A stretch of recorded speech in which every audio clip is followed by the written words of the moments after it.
नमस्कार। नेपाल टेलिभिजन समाचारमा स्वागत छ। म श्वेता सिन्हा साथमा छु। म सुरेन्द्र पौडेल। समाचार सुरु गरौं प्रमुख समाचारबाट। नेपाल सरकार र आन्दोलनरत नेपाल शिक्षक महासंघ बीच सहमति। 7 बुँदे सहमतिसँगै शिक्षकहरूको आन्दोलन फिर्ता। विभिन्न जिल्लाबाट आएका शिक्षक फर्कँदै। अमेरिकामा रहनुभएका प्रधानमन्त्री प्रचण्ड साताव्यापी भ्रमणका लागि भोलि चीन जानुहुँदै राष्ट्रपति सी जिनपिङ सहित उच्च पदाधिकारीहरूसँग भेटवार्ताको कार्यक्रम। बाँकेको जयन्दु बाल सुधार गृहमा झडप हुँदा 1 जनाको मृत्यु। झडपका क्रममा भागेका कैदीबन्दी मध्ये 9 जना अझै फरार। क्यानाडा र भारत बीचको सम्बन्धमा थप तिक्तता। निज्जरको हत्याको पछाडि भारतीय गुप्तचरकै हात रहेको क्यानाडेली प्रधानमन्त्रीको आरोप। भारतको असहमति र आपत्ति। र चीनमा भइरहेको 19औं एसियाली खेलकुद प्रतियोगिताको औपचारिक उद्घाटन भोलि। उद्घाटन समारोहमा प्रधानमन्त्री प्रचण्ड पनि सहभागी हुनुहुने।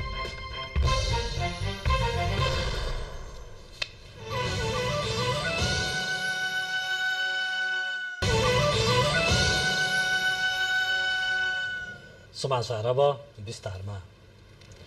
सरकार र आन्दोलनरत शिक्षक बीच शिक्षा सम्बन्धी विधेयकमा संशोधन लगायतका 7 बुँदे सहमति भएको छ। आज गृह मन्त्रालयमा भएको वार्तामा दुई पक्ष बीच 7 बुँदे सहमति भएको हो। सहमति अनुसार प्रस्तावित शिक्षा विधेयकमा शिक्षकमाथि स्थानीय तहले गर्ने कारबाही पुनरावलोकन गर्न पाउने प्रावधान थप गरिने भएको छ। त्यस्तै शिक्षकहरूको अस्थायी तथा करारका दरबन्दी कायम गरी तिनको स्थायी प्रक्रियामा आन्तरिक तर्फबाट 75 र खुला प्रतिस्पर्धाबाट 25% कायम गर्ने सहमति पनि भएको छ भने सार्वजनिक विद्यालयका शिक्षकहरूको मर्यादा क्रम कायम गर्ने पनि सहमति पत्रमा उल्लेख छ। शिक्षा विधेयक बनाउँदा शिक्षक महासंघका मागहरूलाई समेटिने, विद्यालयलाई शान्ति क्षेत्र कायम गर्ने र सुरक्षाको प्रत्याभूति गरिने समेत सहमति भएको छ। बैठकपछि सरकारका प्रवक्ता रेखा शर्माले संसदको प्रक्रियालाई मानेर शिक्षकहरूले उठाएका मागहरूलाई संसदबाटै पूरा गर्ने गरी सहमति भएको जानकारी दिनुभयो। विभिन्न मागहरू छन्। ती मागहरूमा छलफल भएर निस्केका निष्कर्षहरूमा संसदमा हामीले एउटा सहजीकरण गरेर मागहरूका विषयमा सहजीकरण गरेर प्रतिबद्धता देख्नु भएको छ र त्यसका निम्ति 6-7वटा बुँदामा सहमति भएको छ। अब हुन्छ भोलिदेखि आन्दोलन वार्ता गरेर समझदारीमा पुगिसकेपछि आन्दोलन गरिरहेको कुरा त आएन। सरकारका प्रवक्ता मन्त्री शर्माले शिक्षकहरूसँग गरिएको सहमति कार्यान्वयन गर्न सरकार प्रतिबद्ध रहेको पनि बताउनुभयो। संघीय संसदमा गत भदौ 27 गते दर्ता भएको विद्यालय शिक्षा सम्बन्धी विधेयकमा भएका पेशागत सवालमा असन्तुष्टि जनाउँदै महासंघले यही असोज 3 गतेदेखि काठमाडौँमा सडक केन्द्रित भई आन्दोलन गरिरहेको थियो। अमेरिकाका राष्ट्रपति जो बाइडेन र प्रधानमन्त्री पुष्पकमल दाहाल प्रचण्डबीच आज अमेरिकाको न्युयोर्कमा भेटवार्ता भएको छ। संयुक्त राष्ट्रसङ्घको महासभामा भाग लिन अमेरिकाको न्युयोर्कमा रहनुभएका प्रधानमन्त्री प्रचण्डले अमेरिकी राष्ट्रपतिसँग भेट गर्नुभएको प्रधानमन्त्री प्रचण्डका प्रेस सल्लाहकार गोविन्द आचार्यले जानकारी दिनुभयो। संक्षिप्त भेटका अवसरमा उहाँहरूबीच दुई देशबीचका आपसी हितका विषयमा सहकार्य सम्बन्धी कुराकानी भएको थियो। प्रधानमन्त्री प्रचण्डले गैराती राष्ट्रसङ्घको महासभालाई पनि सम्बोधन गर्नुभएको थियो। संयुक्त राष्ट्रसङ्घको महासभामा भाग लिन अमेरिकाको न्युयोर्कमा रहनुभएका प्रधानमन्त्री पुष्पकमल दाहाल प्रचण्ड भोलि त्यहीँबाट जनवादी गणतन्त्र चीनको भ्रमणमा जाँदै हुनुहुन्छ। प्रधानमन्त्री प्रचण्ड चीनका प्रधानमन्त्री ली छ्याङको निमन्त्रणामा चीनको औपचारिक भ्रमणमा जान लाग्नु भएको हो। परराष्ट्र मन्त्रालयका अनुसार प्रधानमन्त्री प्रचण्डले असोज 6 देखि 13 गतेसम्म चीनको औपचारिक भ्रमण गर्नुहुनेछ। मन्त्रालयले सार्वजनिक गरेको भ्रमण तालिका अनुसार प्रधानमन्त्रीले हाङझाओमा चीनका राष्ट्रपति सी जिनपिङसँग भेटवार्ता गर्नुहुने कार्यक्रम छ। उहाँले आफ्नो चिनिया समकक्षी ली छ्याङसँग द्विपक्षीय भेटवार्ता गर्नुका साथै बेजिङमा नेसनल पिपुल्स कङ्ग्रेसको स्थायी समितिका अध्यक्ष झाओ लेजीसँग पनि भेटवार्ता गर्नुहुनेछ। प्रधानमन्त्रीले सीसीआईटी, एफएनसीसीआई र बेजिङ स्थित नेपाली दूतावासले संयुक्त रूपमा आयोजना गर्ने चीन नेपाल लगानी सम्मेलनलाई पनि सम्बोधन गर्नुहुने कार्यक्रम छ।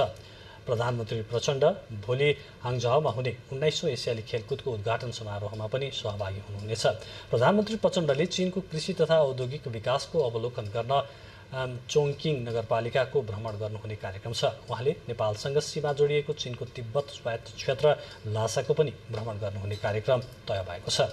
प्रधानमन्त्रीको यो भ्रमणले सदियौं पुरानो द्विपक्षीय सम्बन्धलाई थप सुमधुर बनाउनका साथै सहयोगका क्षेत्रलाई विस्तार गर्ने परराष्ट्र मन्त्रालयले जनाएको छ। गृहमन्त्री नारायण काजी श्रेष्ठले मौलिक पहिचान र विशेषता रक्षा गर्न सके मुलुकको एकता सुदृढीकरणमा टेवा पुग्ने बताउनु भएको छ। आज गृह मन्त्रालयमा धार्मिक सद्भाव कायम गर्ने सम्बन्धी छलफल कार्यक्रममा उपप्रधानमन्त्री श्रेष्ठले मुलुकमा भइरहेको पछिल्लो गतिविधिहरूलाई नियाल्दै धार्मिक सांस्कृतिक र सहिष्णुतालाई बलियो बनाउनु पर्ने बताउनु भएको हो। गृहमन्त्री श्रेष्ठले आफ्नै धर्म संस्कृतिको नेतृत्व गरिरहँदा अर्को धर्म तथा संस्कृति पनि त्यत्तिकै समान सुनिश्चितता गर्नुपर्नेमा जोड दिनुभयो। एकाध घटनाहरू जो केही समयता देखायो त्यसप्रति चाहिँ हामी गम्भीर छौँ। विभिन्न सङ्गठनहरूको नाममा आएका छन्, चर्चा आएका छन् होइन। एकाध ठाउँमा अर्को धार्मिक समुदायमाथि आक्रमणका घटना वा हेट स्पिचका घटनाहरू देखा परेका छन्। त्यो जोसुकै भए पनि सम्झाएर बुझाएर रोक्नुपर्छ र त्यसरी हामी तपाईँ सबै एकताबद्ध भएर यो अभियान चाल्दाखेरि त्यो रोकिन्छ। तर त्यतिखेर पनि नियोजित रूपमा कहीँ कतैबाट तपाईँहरूले यहाँ सङ्केत गरे जस्तै त्यस प्रकारको गतिविधि गर्न खोजिएको हो भने हामी प्रशासनिक रूपले पनि दृढतापूर्वक अगाडि बढ्छौँ। छलफलमा विभिन्न धार्मिक सङ्घ संगठनका पदाधिकारीहरूको उपस्थिति रहेको थियो। यसै बीचमा धार्मिक अगुवाहरूले मुलुकमा धार्मिक सद्भाव कायम राख्न संयुक्त अपील गर्नुभएको छ। उपप्रधान तथा गृहमन्त्री श्रेष्ठको पहलमा आज विभिन्न धर्मसँग सम्बन्धित अगुवा संस्थाका प्रमुखको बैठकपछि उहाँहरूले संयुक्त अपील जारी गर्नुभएको हो। बागमती प्रदेशका मुख्यमन्त्री शालिग्राम जमरकटेलले खाद्यान्नमा प्रदेशलाई आत्मनिर्भर बनाउने नीति प्रदेश सरकारले लिएको बताउनु भएको छ। बागमती प्रदेश युवा परिषदको आयोजनामा हेटौडामा भएको प्रदेश युवा स्वयंसेवकहरूको पुनर्ताजगी तालिमको उद्घाटन गर्दै मुख्यमन्त्री जमरकटेलले प्रदेशलाई खाद्यान्नमा आत्मनिर्भर बनाउन समुदायमा आधारित कृषि उत्पादन मोडलमा जानुपर्ने आवश्यकता उल्याउनुभयो। बागमती प्रदेशका काठमाडौँ र भक्तपुर बाहेकका 11 जिल्लामा 11 पकेट क्षेत्र बनाएर 1 लाख कृषकलाई कृषि उत्पादनमा जोड्ने प्रदेश सरकारको लक्ष्य रहेको मुख्यमन्त्रीले बताउनु भएको छ। मुख्यमन्त्री जमरकटेलले कृषि क्षेत्रमा व्यक्तिलाई अनुदान दिने भन्दा पनि समुदाय लक्षित कार्यक्रमलाई प्रदेश सरकारले प्राथमिकता दिने बताउनु भयो। अनि सरकारले जे लगानी गरिराखेको छ त्योबाट त हामीले हाम्रो बागमती प्रदेशलाई खाद्यान्नमा आत्मनिर्भर गराउन सक्दैनौँ। कार्यक्रममा बागमती प्रदेशका सामाजिक विकास मन्त्री कुमारी मुक्तानले प्रदेश सरकारले युवा स्वयंसेवकको सहयोग गर्ने बताउनु भयो। युवा स्वयंसेवकहरूले स्थानीय तहसँग समन्वय गरेर काम गरिरहेकोमा उहाँले खुसी समेत व्यक्त गर्नु भएको छ। समाचारहरू बाँकी नै छन्, एकैछिन विश्राम।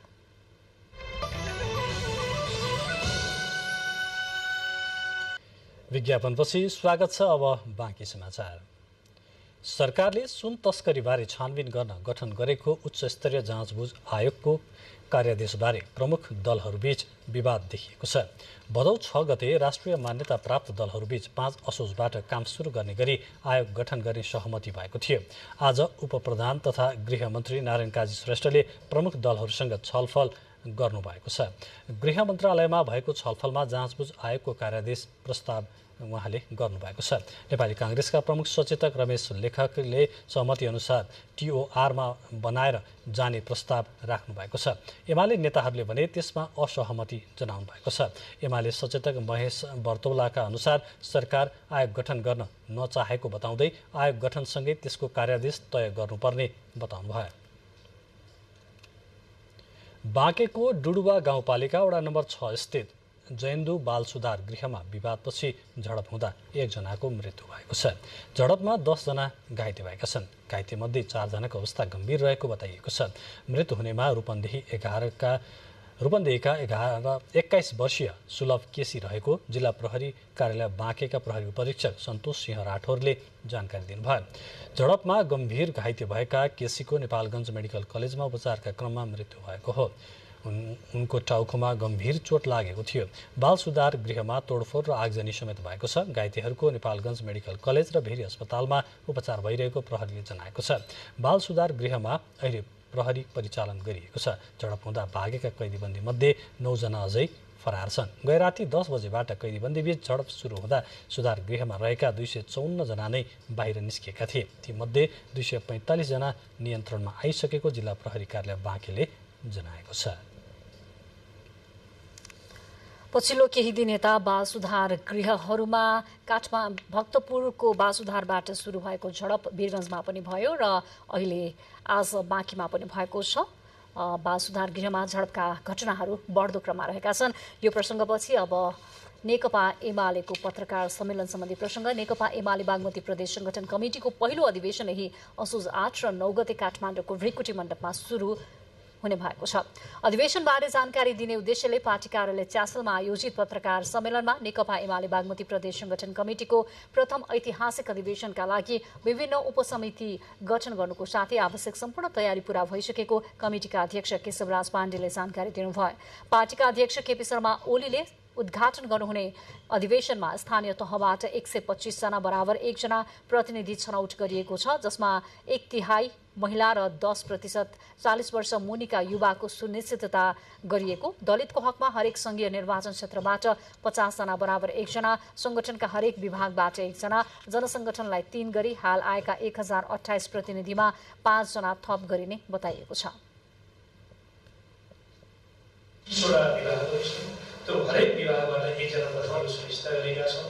जनसङ्गठनहरू आफ्नो पार्टीभित्रको विधानमा एउटा 1 अनुसूची र 2 अनुसूची छ। 1 अनुसूची अन्तर्गत रहेका 3 जना, 2 अनुसूची अन्तर्गत परेका जनसङ्गठनमा 2 जनाको चाहिँ 100 कर्मीको व्यवस्थापन गरेका छौँ।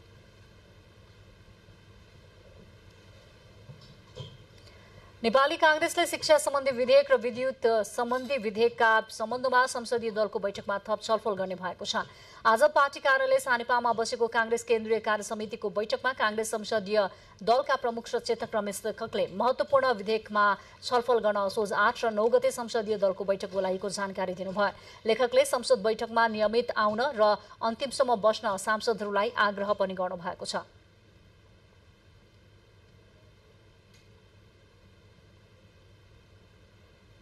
बजेट सम्बन्धी 3-4वटा विधेयक बाहेक अरू एउटा मात्रै यो मुलुकी फौजदारी संहिताको एउटा संशोधनको विधेयक मात्रै हामीले पास गरेका छौँ। सदनको अन्तसम्म मान्यजीहरूले बस्दिनु पर्यो। त्यस्तै अन्य केन्द्रीय सदस्यहरूले सरकारको भूमिकालाई प्रभावकारी बनाउनु पर्ने, भातृ संगठनलाई समावेशी बनाउनु पर्ने लगायतका धारणा राख्नु भएको थियो। आजको बैठकमा विभिन्न 3वटा प्रस्तावमाथि केन्द्रीय सदस्यहरूले धारणा राखेको कांग्रेस प्रचार विभाग प्रमुख मीन विश्वकर्माले जानकारी दिनुभयो। महासमिति बैठकका एजेन्डा, संगठनका काम कारवाही र शिक्षकहरूको विषयमा केन्द्रीय सदस्यहरूले आफ्नो धारणा राख्नु भएको उहाँले जानकारी दिनुभयो। अधिवेशन गर्ने भनिएकोमा महासमितिको बैठक गरिने भएको छ र त्यो महासमितिको बैठकलाई भव्य र सभ्य कसरी बनाउने भन्ने सम्बन्धमा नै केन्द्रीय सदस्यहरूको आफ्नो ध्यान केन्द्रित गरेर आफ्ना विचारहरू प्रस्तुत गर्नुभएको छ। केन्द्रीय सदस्यहरूले धारणा राख्ने क्रम जारी रहेको र केही दिन निरन्तर चल्ने विश्वकर्माले जानकारी दिनुभएको छ। अखिल नेपाल महिला संघ काठमाडौँ महानगरपालिका कमिटीको प्रथम सम्मेलन सम्पन्न भएको छ। कार्यक्रममा पार्टीभित्र महिलाको स्थान र योगदानका विषयमा चर्चा परिचर्चा गरियो। कार्यक्रममा देशका ठूला ठूला राजनैतिक क्रान्ति परिवर्तनहरूमा महिलाको सशक्त योगदानबारे पनि चर्चा भएको छ। त्यस्तै सहाना प्रधान, मङ्गला देवी तथा पूर्व राष्ट्रपति विद्यादेवी भण्डारी, पार्टीका अन्य विशिष्ट महिलाहरूका बारेमा पनि चर्चा गरिएको थियो। त्यस्तै कार्यक्रममा बोल्ने वक्ताहरूले महिलालाई राजनीतिका साथै आर्थिक रूपमा पनि मजबुत बनाउनु पर्नेमा जोड दिनुभएको थियो। अविस्मरणीय छ र त्यो योगदानकै कारणले गर्दाखेरि आज अझ धेरै थुप्रै महिलाहरू हामी सबैजना यसरी सङ्गठित रूपमा अझ अघि बढ्ने प्रेरणा मिलिरहेको छ। समाचारहरू बाँकी नै छन्, एकैछिन विश्राम। पुनः स्वागत छ। अब बाँकी समाचार। जिल्ला विपद व्यवस्थापन समिति सिन्धुलीले विपदमा खोज तथा उद्धारका लागि अभ्यास कार्यक्रम गरेको छ। सशस्त्र प्रहरीको विपद व्यवस्थापन बेस संघको सहकार्यमा सिन्धुलीको गोलन्जोर गाउँपालिका 7 खुरकोट स्थित सुनकोशी नदीमा अभ्यास कार्यक्रम गरिएको हो। अभ्यास कार्यक्रममा सशस्त्र प्रहरी बल तथा नेपाली सेनाले सुनकोशीमा सवारी दुर्घटना भई सवारी डुब्दा कसरी उद्धार गर्ने, नदीमा बगाएकालाई कसरी उद्धार गर्ने तथा नदीमा डुङ्गा पल्टिएमा उद्धारमा तत्कालै कसरी जुट्ने भन्ने सन्दर्भमा अभ्यास गरेर देखाएको थियो। डेमोमा नेपाल रेड क्रस सोसाइटी सिन्धुलीले तत्कालै प्राथमिक उपचार गर्ने अभ्यास गरेर देखाएको थियो। मदन भण्डारी स्वास्थ्य विज्ञान प्रतिष्ठान अन्तर्गत रहेको हेटौँडा अस्पतालले मृगौला सम्बन्धी समस्या झेलिरहेका बिरामीहरूको उपचारका लागि 2 वर्षदेखि डायलासिस सेवा दिँदै आएको छ। बिरामीको चाप अनुसार डायलासिस मेसिनको अभाव हुँदा सहज सेवा भने पाउन नसकेको बिरामीहरूको गुनासो छ। हेटौडा उपमहानगरपालिकाका 61 वर्षका वीरबहादुर विश्वकर्मा 2 वर्ष अघि हप्ताको 2 पटक डायलासिस गर्न चितवन धाउने बाध्यतामा थिए। दुवै मृगौलाले काम नगर्दा समस्या झेलिरहेका विश्वकर्मालाई हेटौडा अस्पतालमा निशुल्क डायलासिस सेवा सञ्चालनमा आएपछि राहत महसुस भएको छ। यसअघि उपचारमा उनले निकै पैसा खर्च गर्नु परेको थियो।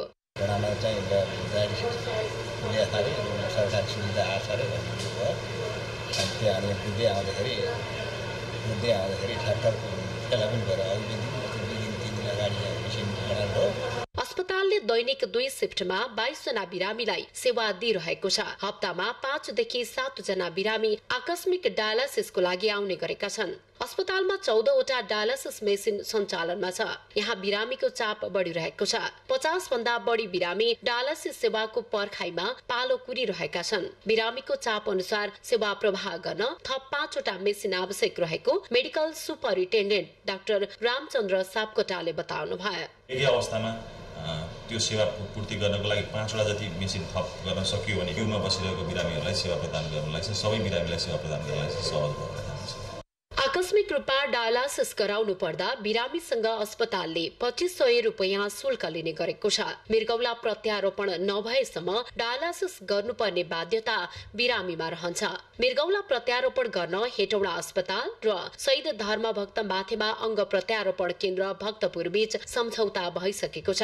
सम्झौता अनुरूप अहिले मोडुलर अपरेसन कक्ष निर्माण कार्य भइरहेको छ। प्रत्यारोपणको लागि लाग्ने आधारभूत सामग्री सेट समेत खरिद भई सम्झौता कार्यान्वयनको चरणमा रहेको मेसु सापकोटाले बताउनु भयो। हाम्रो त्यो मोडुलर ओटीको निर्माणको पश्चात अब 2-3 महिना लाग्ला ओटीको निर्माण हुनको लागि अक्सिजन पाइपलाइनहरू बिछाउनको लागि चाहिँ त्यो कामहरू पूरा भइसकेपछि हामी पक्का पनि त्यो चरणमा पनि प्रवेश गर्नेछौँ। मृगौलाका समस्या झेलिरहेका बिरामी प्रत्यारोपण सेवा हेटौडाबाटै सञ्चालन हुने पर्खाइमा छन्। यसले उनीहरूमा हौसला समेत बढाइरहेको छ।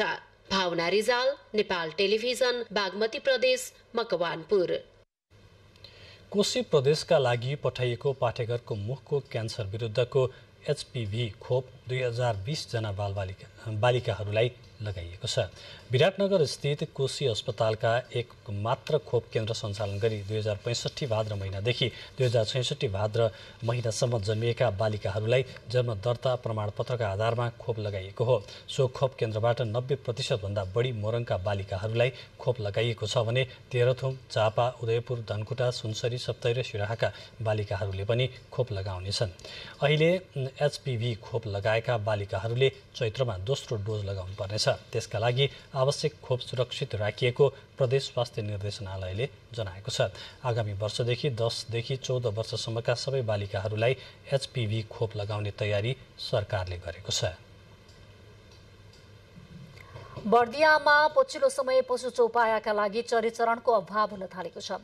मुख्य पेशाका रूपमा पशुपालनमा रहेका किसानहरूलाई उपयुक्त चरीचरणको स्थान नहुँदा समस्या भएको हो। विगतमा प्रशस्त मात्रामा खाली जग्गा जमिन भए पनि पछिल्लो समय बस्तीको विस्तार, सामुदायिक वन संख्यामा वृद्धि तथा पर्यटकीय संरक्षित क्षेत्र घोषणा भएसँगै किसानका पशु चौपायालाई चरीचरणको अभाव भएको हो। कृषकहरूले गाई भैँसीलाई चरीचरणको उचित व्यवस्था गरिदिन माग गरेका छन्।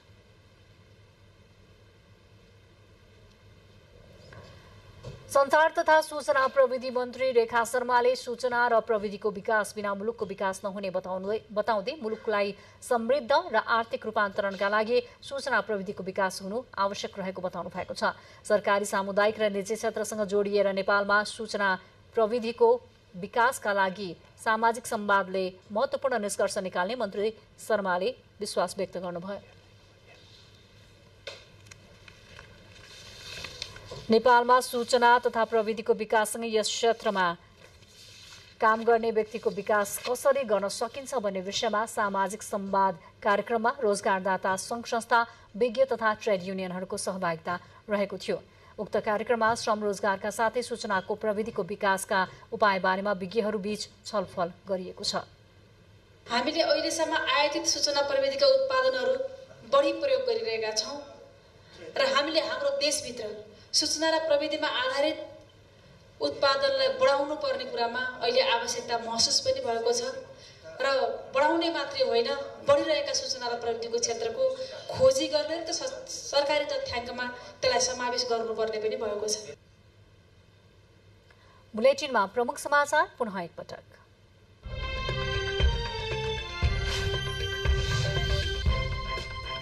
नेपाल सरकार र आन्दोलनरत नेपाल शिक्षक महासंघ बीच सहमति, 7 बुँदे सहमतिसँगै शिक्षकहरूको आन्दोलन फिर्ता, विभिन्न जिल्लाबाट आएका शिक्षक फर्कदै। अमेरिकामा रहनुभएका प्रधानमन्त्री प्रचण्ड साताव्यापी भ्रमणका लागि भोलि चीन जानुहुँदै राष्ट्रपति सी जिनपिङ सहित उच्च पदाधिकारीहरूसँग भेटवार्ताको कार्यक्रम।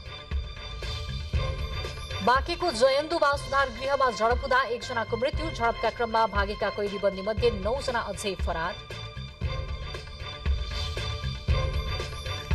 क्यानाडा र भारत बीचको सम्बन्धमा थप तिक्तता, निज्जरको हत्याको पछाडि भारतीय गुप्तचरकै हात रहेको क्यानाडाली प्रधानमन्त्रीको आरोप, भारतको असहमति र आपत्ति।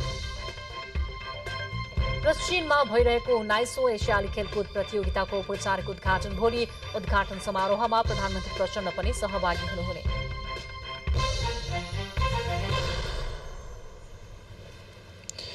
यस वर्षको हेमसुनील जोखिमपूर्ण टेलिभिजन पत्रकारिता पुरस्कार रुकुमका टेलिभिजन कर्मी महेश केसी र धादिङका टेलिभिजन कर्मी शिव सिलवाललाई संयुक्त रूपमा प्रदान गरिएको छ। नेपाल पत्रकार महासंघ नेपाल टेलिभिजन प्रतिष्ठान शाखाले स्थापना गरेको 1 लाख रुपैयाँ राशिको पुरस्कार टेलिभिजन पत्रकार द्वय केसी र सिलवाललाई प्रदान गरिएको हो।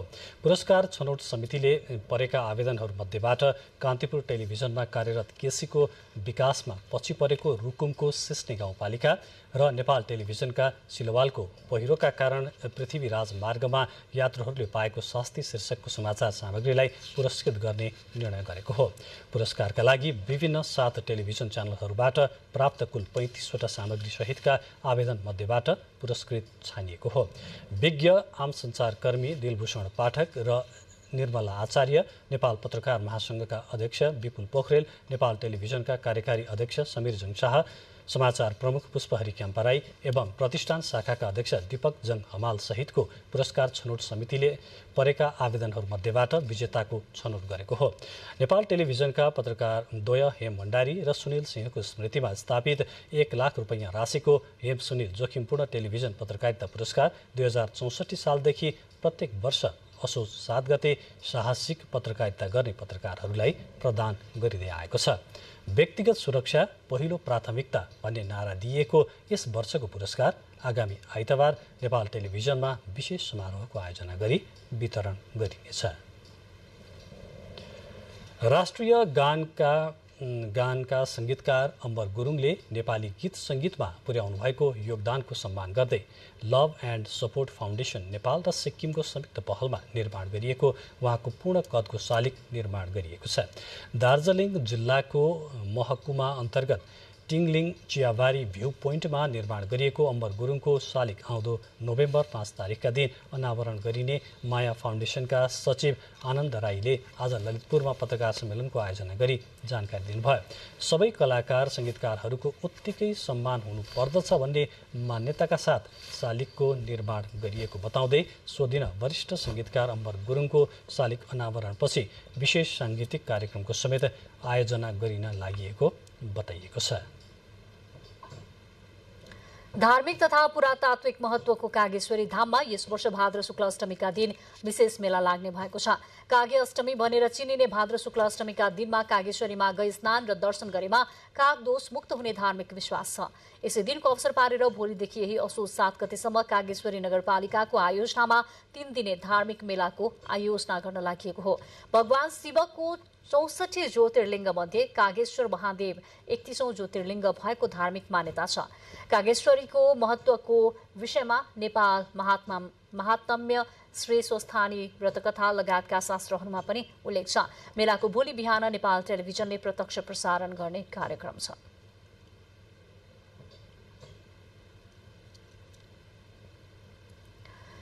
संचार तथा सूचना प्रविधि मन्त्री रेखा शर्माले देशको व्यवस्था परिवर्तन र सांस्कृतिक रूपान्तरणमा सांगीतिक क्षेत्रका स्रष्टाहरूको योगदान महत्वपूर्ण रहेको बताउनु भएको छ।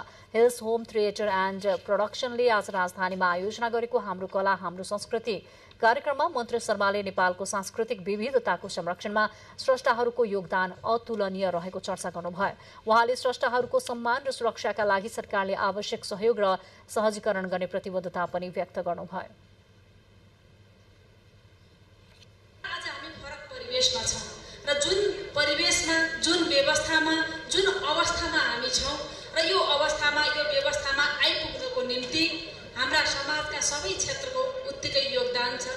वास्तवमा सांस्कृतिक रूपमा हामीलाई माथि उठाउनको निम्ति संस्कृतिको माध्यमबाट जनताको दिल दिमागमा पुग्नको निम्ति परिवर्तनका पक्षमा हाम्रो समाजको रूपान्तरणको पक्षमा सांस्कृतिक रूपान्तरणको पक्षमा जुन भूमिका गीत संगीतका क्षेत्रले खेलेको छ यसका अगुवाहरूले खेल्नु भएको छ त्यो वास्तवमा आफैमा अत्यन्तै गर्व गर्न लायक छ। कार्यक्रममा विभिन्न कलाकर्मीहरूले स्वर्गीय गायक एवं स्वर सम्राट नारायण गोपाल, गायिका तारा देवी, वरिष्ठ गायक जलकमान गन्धर्व लगायतले गाउनु भएको कालजयी गीतहरू प्रस्तुत गर्नुभएको थियो।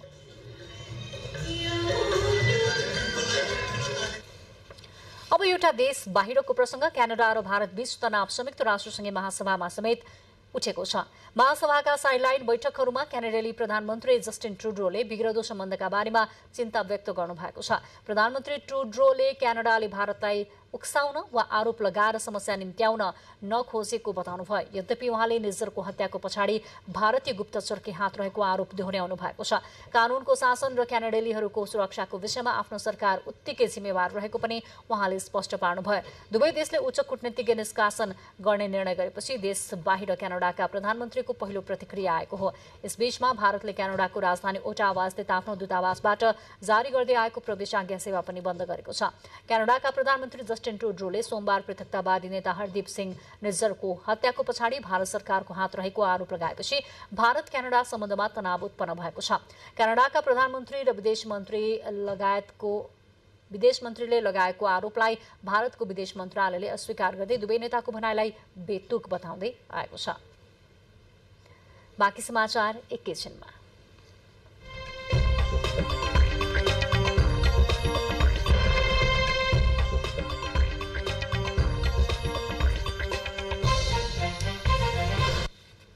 अब आर्थिक समाचार।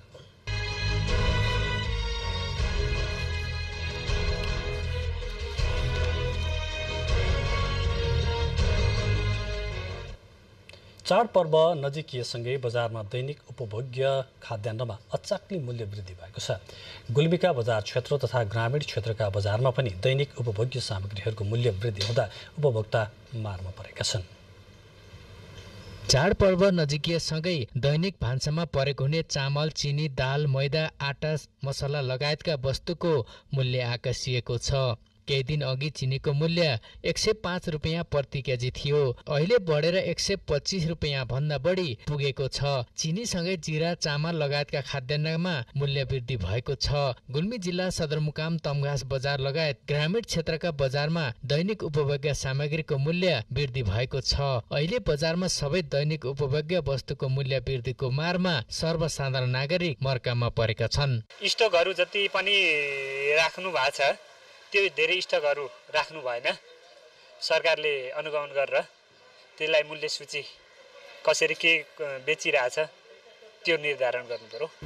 60 देखि 80% चाहिँ महँगाई भएको छ। नेपालमा उत्पादन हुने खाद्यान्नले नपुग्ने हुँदा छिमेकी देश भारतबाट आयातको भर पर्नुपर्ने हुन्छ। तर पछिल्लो केही दिन यता छिमेकी देश भारतले दैनिक उपभोग्य खाद्यान्न, चिनी, चामल लगायतका वस्तुको मूल्य वृद्धि भएको देखाउँदै नेपालका उद्योगी व्यवसायीहरूले नेपालमै उत्पादन हुने खाद्यान्नको समेत मूल्य वृद्धि गरेका छन्। बजारमा अहिले दैनिक उपभोग्य वस्तुको मूल्य थरीथरीका छन्। चाडपर्वमा अन्य समयमा भन्दा दैनिक उपभोग्य वस्तुको खपत बढी हुन्छ। त्यसैले पनि व्यापारीहरू यही मौका छोपेर खाद्यान्नको कृत्रिम अभाव सिर्जना गर्ने समेत गर्दछन्। यसैलाई मध्यनजर राखेर प्रशासनले चाडपर्व लक्षित बजार अनुगमन पनि गर्ने गर्दछ।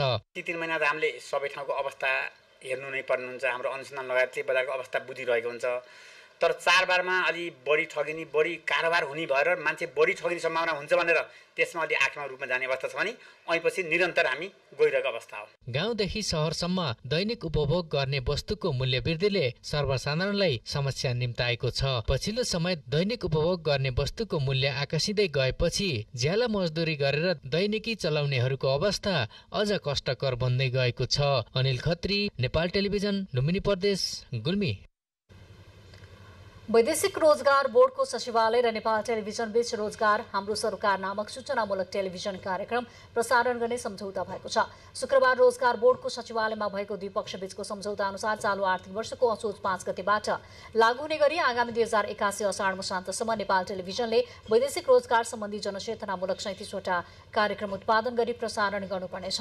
कार्यक्रम हरेक साताको शुक्रबार बेलुकी 7:25 देखि 7:50 बजेसम्म प्रसारण हुनेछ। सम्झौता कार्यक्रममा वैदेशिक रोजगार बोर्डका कार्यकारी निर्देशक डाक्टर द्वारिका उप्रेतीले यस्ता कार्यक्रमले वैदेशिक रोजगारमा जाने तथा फर्केर आएका सबै पक्षलाई फलदायी हुने बोर्डको अपेक्षा रहेको धारणा राख्नुभयो। रोजगार बोर्डका 3वटै शाखासँग हरेक हप्ता जस्तो समन्वय गरेर के नयाँ न्युजहरू आएका छन्, के नयाँ कार्यक्रमहरू सम्पन्न भएका छन्, यी विषयमा चाहिँ बोर्डले पनि फोन गर्ने टेलिभिजनमा र टेलिभिजनले पनि चाहिँ के कार्यक्रमहरू छन् भनेर चाहिँ कोअर्डिनेसन गर्दै जाने र थप समन्वय हुने अपेक्षा गरेको छु। यसैगरी कार्यक्रममा नेपाल टेलिभिजनका कार्यकारी अध्यक्ष समीर जङ शाहले वैदेशिक रोजगार सम्बन्धी सूचनामूलक कार्यक्रमले निरन्तरता पाउँदा वैदेशिक रोजगारमा जाने युवाहरूलाई सचेतना ल्याउने बताउनुभयो। उहाँले अहिले मुलुकको प्रमुख आय स्रोत वैदेशिक रोजगार भएकाले यस्ता कार्यक्रम फलदायी हुने धारणा व्यक्त गर्नुभयो। त्यसकारण तिनीहरूलाई अगाडि बढ्नको लागि तिमीहरूले के गर्नुपर्छ, कसरी अगाडि बढ्नुपर्छ भन्नेमा बोर्डले जे खालका सूचनाहरू सम्प्रेषण गर्नुपर्छ मलाई लाग्छ नेपाल टेलिभिजन त्यसका लागि महत्त्वपूर्ण संयन्त्र हुन सक्छ। सम्झौता कार्यक्रममा नेपाल टेलिभिजनका महाप्रबन्धक फुलमान बल तामाङ सहित नेपाल टेलिभिजन र बोर्डका पदाधिकारीहरूको पनि उपस्थिति रहेको थियो।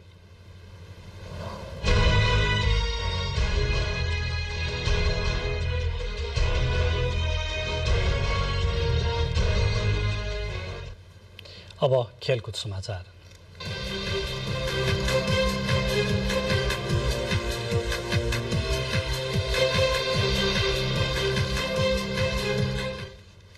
कार्यवाहक प्रधानमन्त्री पूर्णबहादुर खड्काले नेपाली क्रिकेट क्षेत्रको समग्र विकासका लागि सरकारले लगानी बढाउने प्रतिबद्धता व्यक्त गर्नुभएको छ। नेपाल क्रिकेट संघको केन्द्रीय साधारण सभा तथा अधिवेशनको काठमाडौँमा उद्घाटन गर्नुहुँदै कार्यवाहक प्रधानमन्त्री खड्काले राष्ट्रिय अन्तर्राष्ट्रिय क्षेत्रमा नेपाली क्रिकेट टोलीले गरेको प्रदर्शनको प्रशंसा गर्नुहुँदै आवश्यकता अनुसार लगानी गर्न सरकार तयार रहेको बताउनुभयो। उहाँले नेपालमा क्रिकेट मैदान निर्माणको क्रममा रहेको उल्लेख गर्नुहुँदै खेल क्षेत्र र खेलाडीलाई व्यावसायिक बनाउने गरी सरकारले तयारी गरिरहेको समेत जानकारी दिनुभयो। सरकारले खेलाडीहरूका लागि घोषणा गरेको रकम निकासा गर्ने प्रक्रिया सुरु गरेको पनि उहाँले जानकारी दिनुभयो।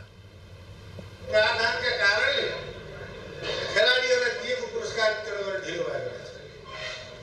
तत्कालै त्यो कुरा अगाडि बढाइयो, नियम परिवर्तन भयो र खेलाडीहरूलाई घोषणा गरेको पुरस्कार वितरण प्रक्रिया अगाडि बढेको छ र सँगसँगै कीर्तिपुर क्रिकेट मैदानलाई भौतिक विस्तार गर्नको लागि सम्भवतः 28 करोडको बहुवर्षीय ठेक्कापट्टा अगाडि बढेको छ।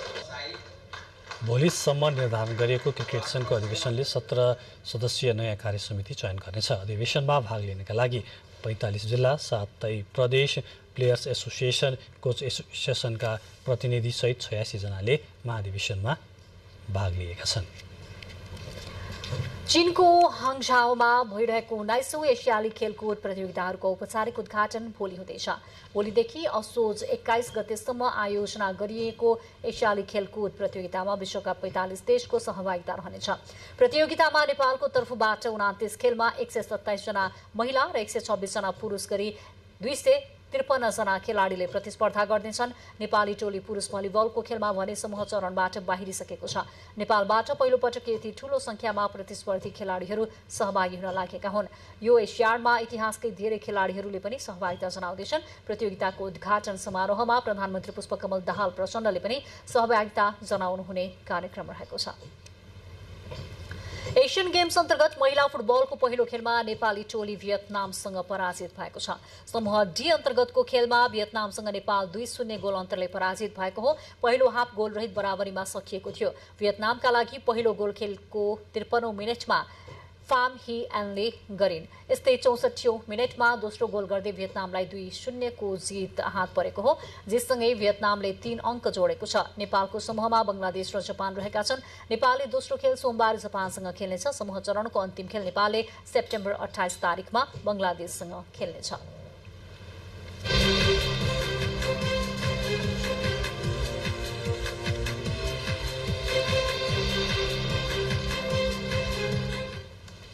खेलको समाचारपछि अब मौसम सम्बन्धी जानकारी छ। देशभर आज आंशिकदेखि सामान्य बदली रही कोशी, मधेस प्रदेश, बागमती, गण्डकी र लुम्बिनी प्रदेशका केही स्थानहरूमा र बाँकी प्रदेशका थोरै स्थानहरूमा मेघ गर्जनसहित हल्कादेखि मध्यम वर्षाको सम्भावना रहेको छ। साथै कोशी र गण्डकी प्रदेशका 1-2 स्थानमा भारी वर्षाको समेत सम्भावना रहेको मौसम पूर्वानुमान महाशाखाले जनाएको छ। अब मौसम सम्बन्धी थप विवरण।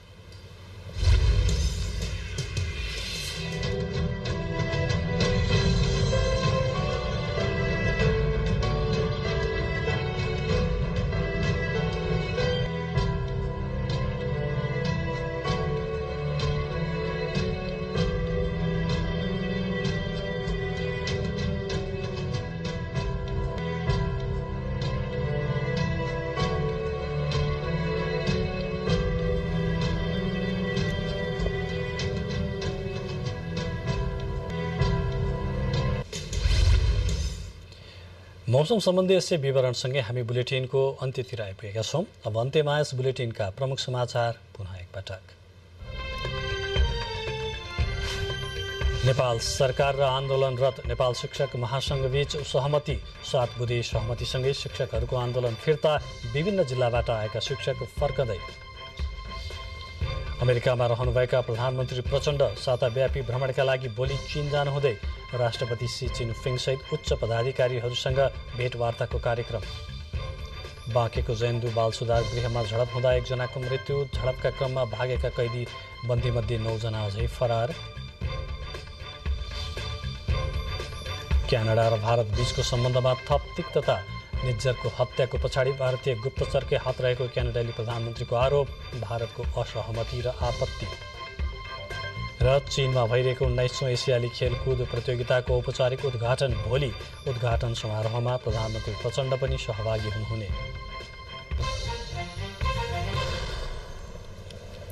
हवस् त समाचारको सिलसिला अहिलेलाई यति नै। हामी बिदा चाहन्छौँ।